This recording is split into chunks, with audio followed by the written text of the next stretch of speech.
Good morning mga kaidito. Update nyo nga pala sa ating munting pag-aalaga ng hito. Yung water pump natin, ngayon niyo po gaano kasipag siya maglinis. Malinaw po yung tubig. And then napipilter niya na maayos. Yan niyo po mga kaidito, linaw na. Hindi siya malabo. Ngayon magpapakain tayo ng pigs ulit. Bali next day pakain naman tayo ng ng isda. Nakain ito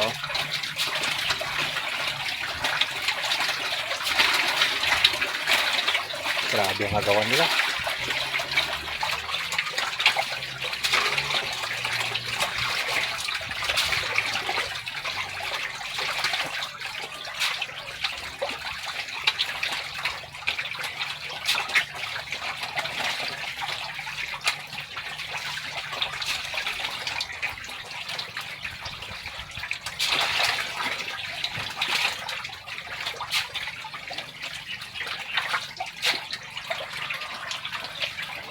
Bali dito naman tayo mga kahito. Tingnan nyo, bumaha po dito.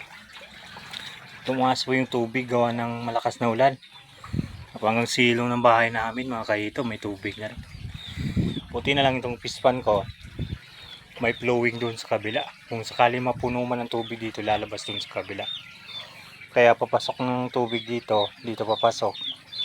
Pupunta dito, tapos lalabas doon sa kabila.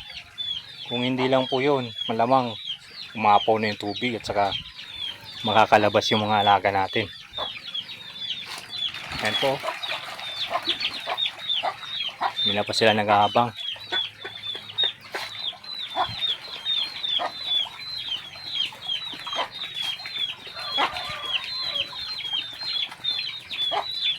Ang bilis lumaki nung maliliit na nasorting ko. Gawa nang dito ko sila nilagay mga kahito dahil sila yung natirang yung hindi lumaki dahil sa yung tatlong malalaki yata yung naunang paglaki. Binubuli sila, kinakain. Kaya imbis na kumain sila, nagtatago na sila kaya hindi lumaki. Ayan mga kahito. Ayan po.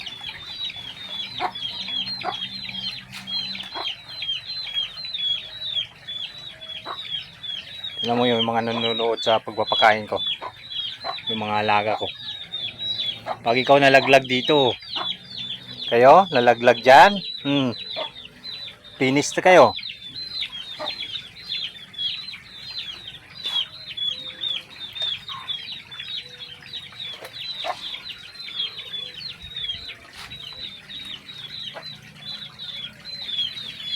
Grabe kabilis na naubos nila dito. Gutom pa rin grabe.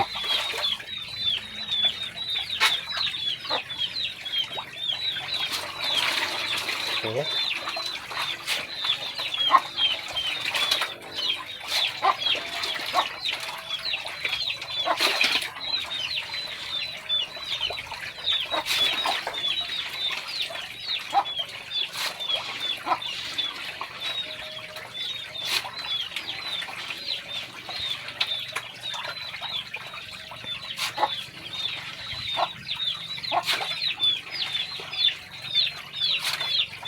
Maraming salamat sa panonood.